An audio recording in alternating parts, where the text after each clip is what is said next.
Imagine standing in a hospital hallway, holding a bill so high it might as well have been written in another language. Imagine knowing that if you don't find a way to pay that bill, the person you love most in this world, the one you've built your whole life with, might never walk again. That was my reality. That was my nightmare.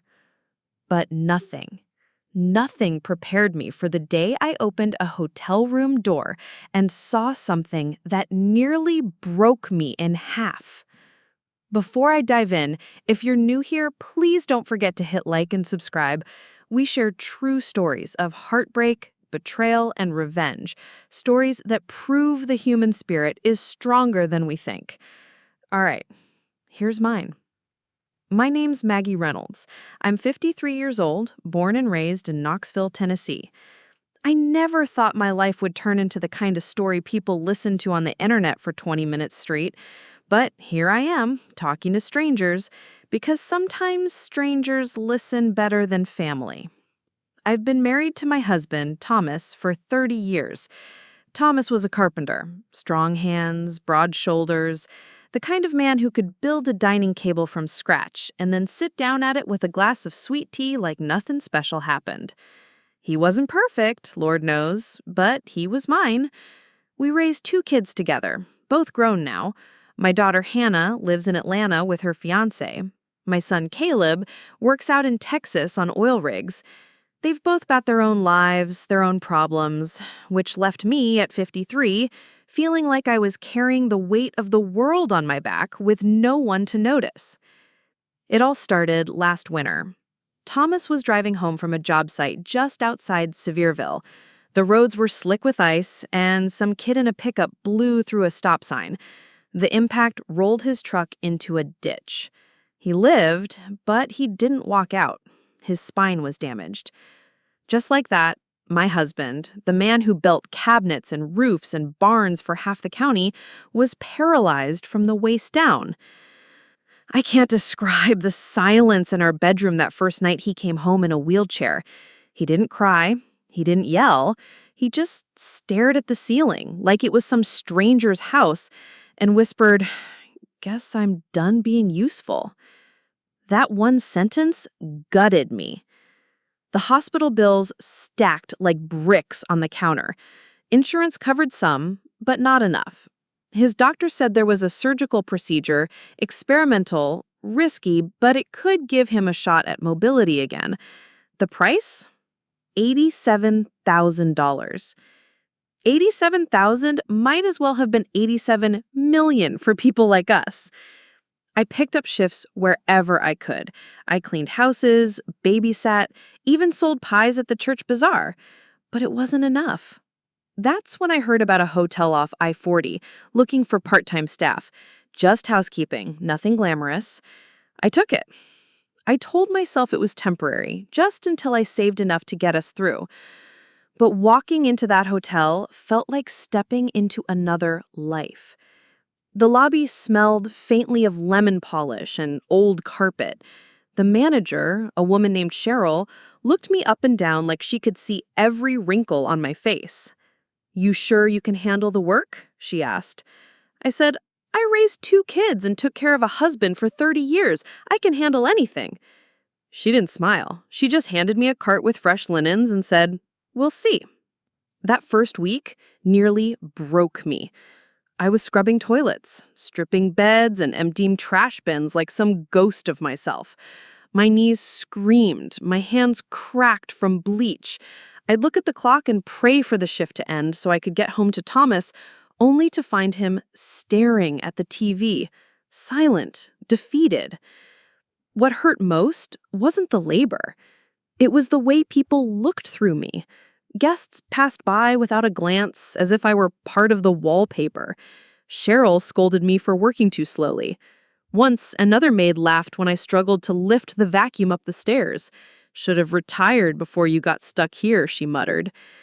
At night, I'd crawl into bed next to Thomas, smelling of disinfectant and sweat, and whisper, "It's for us. It's all for us." He'd nod, but he rarely met my eyes. Inside, I felt like I was disappearing.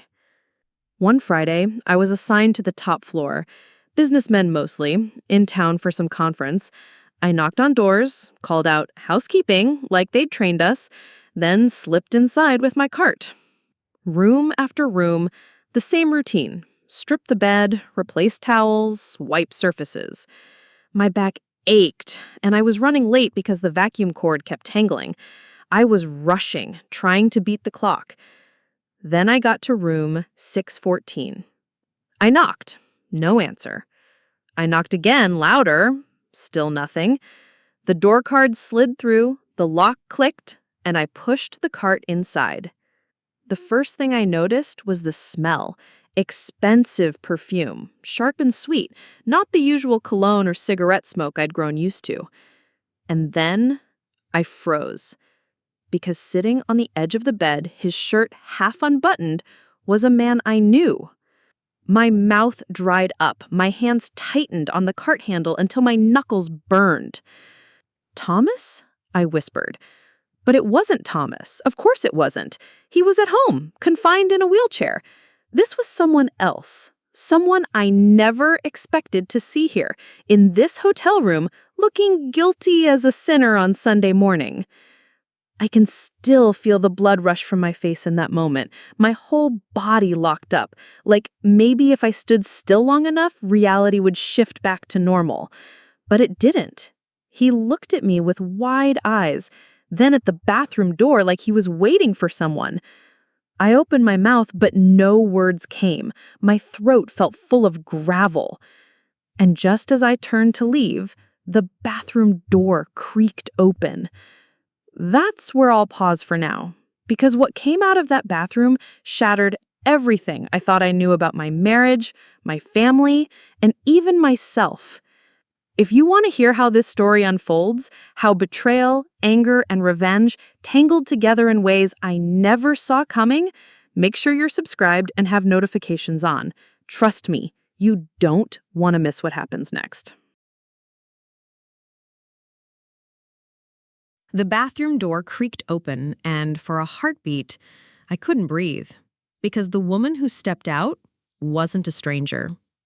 It was Hannah. My daughter. My firstborn, the little girl I used to braid hair for before school, the one who used to sleep curled against me when storms rolled through. She stood there in a silk robe, her hair damp from the shower, holding a champagne glass like she was in some romantic movie. She froze when she saw me. The glass slipped from her hand and shattered on the tile. "Mom?" Her voice cracked, as if I were the intruder in her life, not the other way around. I felt the walls tilt. The man on the bed, her fiancé, I realized in a sick rush, scrambled to his feet. He didn't even bother to button his shirt all the way. "Hannah," I whispered, my throat raw. What is this?" She blinked at me, then at him. Her lips trembled, but no words came. I could hear my pulse in my ears, louder than the hum of the air conditioning. The fiancé, Ryan, cleared his throat. "Mrs. Reynolds, this isn't—" "Don't you dare," I snapped, my voice sharper than I meant. "Don't you dare stand there half-dressed in front of me and tell me this isn't what it looks like." Hannah wrapped her arms around herself, eyes darting anywhere but my face. For a second, she looked like a teenager again, caught sneaking out after curfew. But this wasn't teenage rebellion. This was betrayal at its purest. "You're supposed to be at work," she whispered. "I am at work." My laugh was hollow, bitter. "I clean these rooms. That's how I'm trying to pay for your father's surgery. And I walk in here and find this? My daughter shacking up with her fiancé in a hotel while her father sits at home praying he'll walk again?" She flinched like I'd slapped her. Ryan put a hand on her shoulder, like he was shielding her from me. That gesture cut me deeper than anything. I backed out of the room. My hands shook so badly I nearly knocked the cart into the wall. I don't even remember how I made it down the hallway, only that I couldn't breathe until I was outside in the cold night air. I cried in the staff parking lot, head pressed against the steering wheel of my old Buick. The tears came so hard they soaked the collar of my shirt. I wasn't just crying over what I saw. I was crying over the years I'd spent sacrificing, only to realize my own flesh and blood was hiding secrets from me. That night, when I got home, Thomas was asleep in his chair. The TV flickered shadows over his face. I stood there watching him, my chest burning. I wanted to tell him everything. But how could I? He was already drowning in guilt and despair. What would it do to him to know his daughter, the one he bragged about, the one he called my smart girl, was capable of that? So I swallowed it. For a while. The next day, Hannah called me. "Mom," she said, voice type, "please don't tell Dad. Please." Her tone wasn't apologetic. It wasn't even ashamed. It was defensive, as if I were the problem. "I don't even know who you are anymore," I whispered. "You're sneaking around with Ryan while you're supposed to be planning your wedding, and you want me to protect you from your father knowing?" She went silent. I pressed. "Does he know? Does Ryan know what your father's going through? Do either of you even care that I'm breaking my back in that hotel just to give him a chance at walking again?" Finally, she snapped. "Of course I care, but I can't be his nurse forever, Mom. I have a life too. Ryan understands that." Her words hit me like a bucket of ice water. She wasn't just cheating on her fiancé. She was resenting her own father for needing us. I had to hang up before I said something I couldn't take back. For weeks, I carried that secret like a stone in my chest. I'd see Hannah post pictures online, smiling with friends, showing off her engagement ring, and I'd think about that hotel room. I'd think about the smell of her perfume, the way Ryan shielded her like I was the enemy. Meanwhile, Thomas grew quieter. He'd sit in his wheelchair by the window, staring out at the bare winter trees. I catch him flexing his hands as if he still expected to feel his legs. Once, in the middle of the night, I woke to find him sobbing into his pillow. He didn't hear me. I stood there in the dark, helpless, and thought, if he knew what Hannah was doing, it would kill him. So I kept my mouth shut. But the silence ate at me. One afternoon at the hotel, Cheryl pulled me aside. "Maggie, room 614 requested privacy. You are not to enter unless it's a checkout. Understood?" My stomach dropped. Room 614. The same room. I nodded, but inside I was boiling. They weren't even discreet. My daughter and her fiancé were carrying on their secret right under my nose, and now I was expected to clean around it, like I was the maid in their little drama. The humiliation burned. Every fresh towel I folded, every sheet I stripped, I imagined Hannah laughing behind my back. Finally, it boiled over. One Sunday, Hannah came by the house. She kissed her father's cheek, brought him takeout, smiled like nothing was wrong. Watching her coo over him, calling him daddy while I knew what she'd been doing behind our backs, it made me sick. When she went into the kitchen to grab napkins, I followed her. "You're a coward," I hissed. "Excuse me?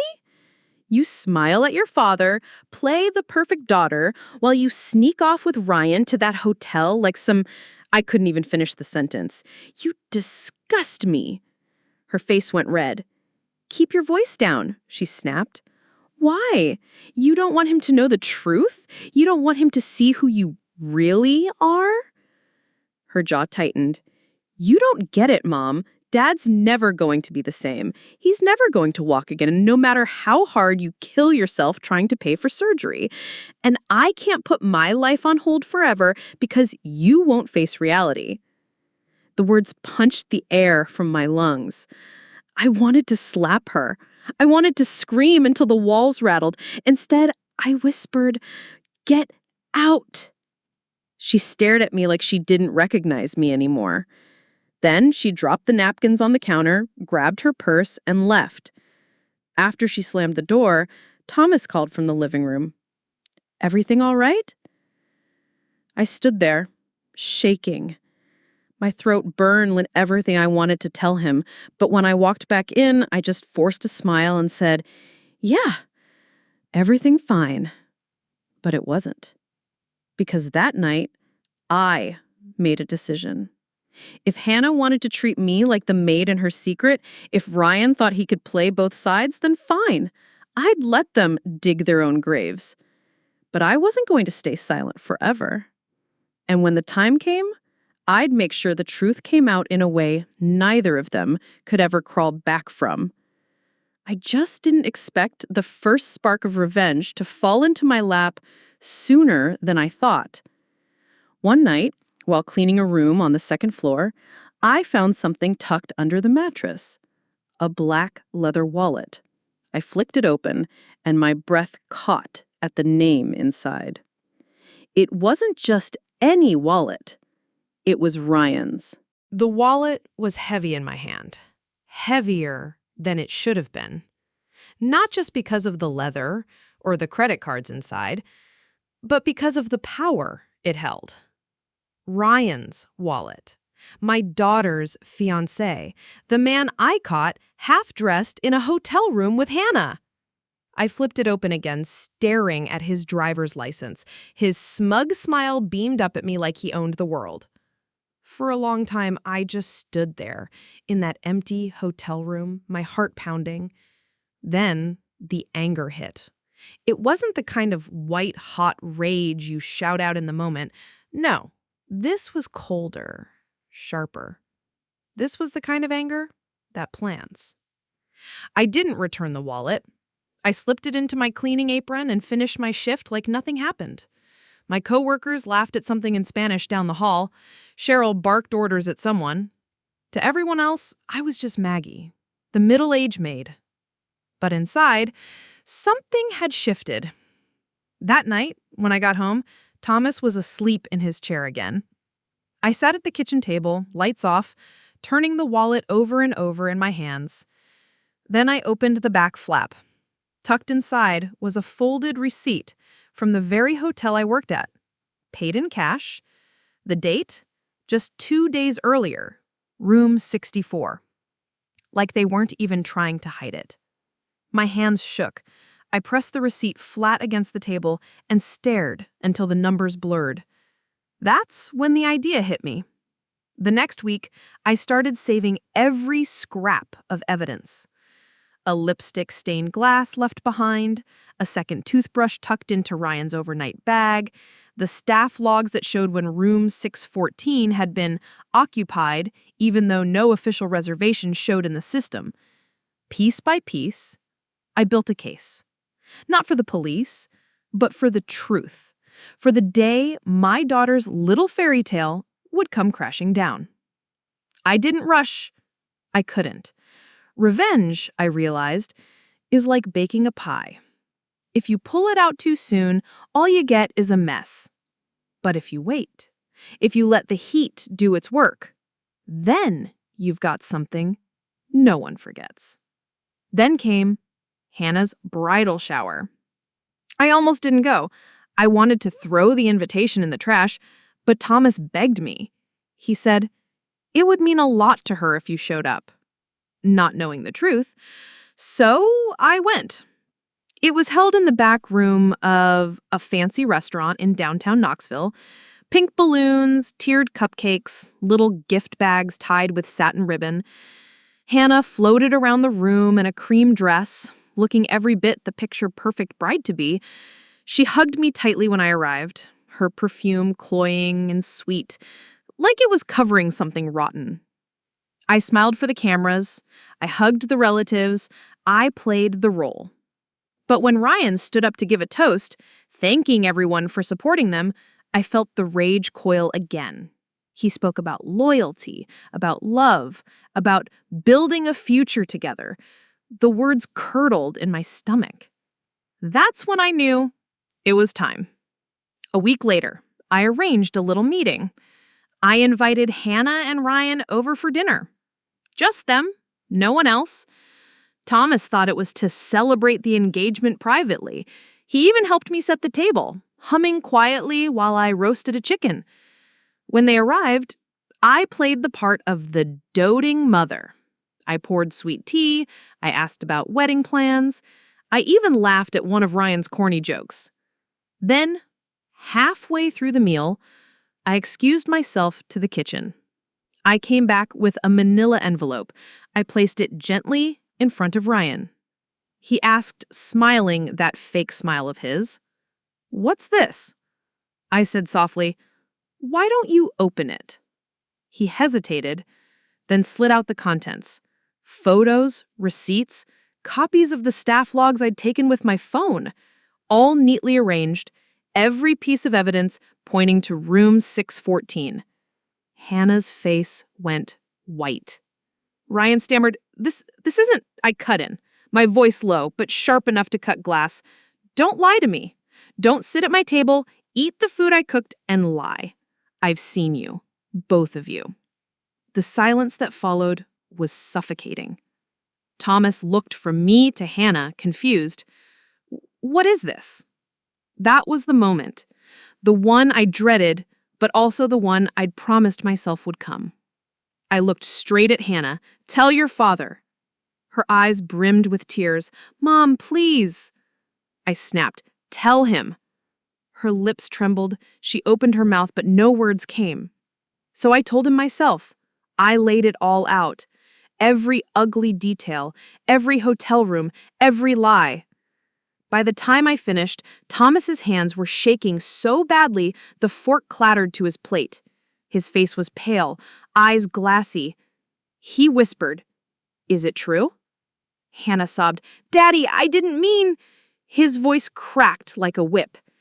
"Is it true?" She buried her face in her hands. And that was all the answer he needed. The days that followed were a blur. Hannah stopped answering my calls. Ryan disappeared, probably too ashamed to show his face. The wedding was called off within a week. Word spread fast through the family. Suddenly, I wasn't the tired old maid at the hotel.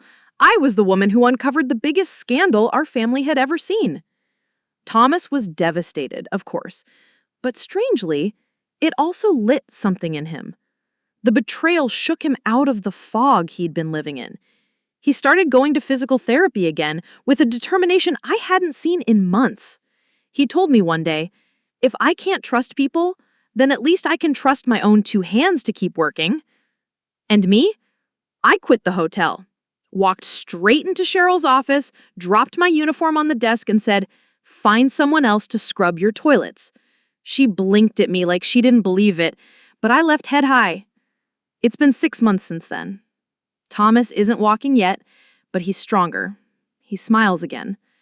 Sometimes we sit on the porch, sipping coffee, watching the neighborhood kids ride bikes. There's peace in that, even after everything. As for Hannah, we don't talk much. She moved back to Atlanta. Part of me still aches for the little girl she used to be, but another part of me knows she made her choices. You can love someone and still refuse to let them drag you into their darkness. And Ryan? Last I heard, he left town. Good riddance. Looking back, I realized revenge wasn't about destroying them. It was about reclaiming myself. For too long, I'd let people look past me. The tired wife, the invisible maid, the mother who was supposed to smile and nod. But when I finally spoke the truth, when I held them accountable, I found my own strength again. Sometimes, revenge isn't about hurting someone else. It's about reminding yourself that you still matter. And I do. That's my story. Sometimes the best revenge is just becoming the person they never believed you could be. If you've ever faced betrayal like this, I'd love to hear your story. Don't forget to like, subscribe, and drop your own tale of justice in the comments below. Because trust me, there's power in telling it out loud.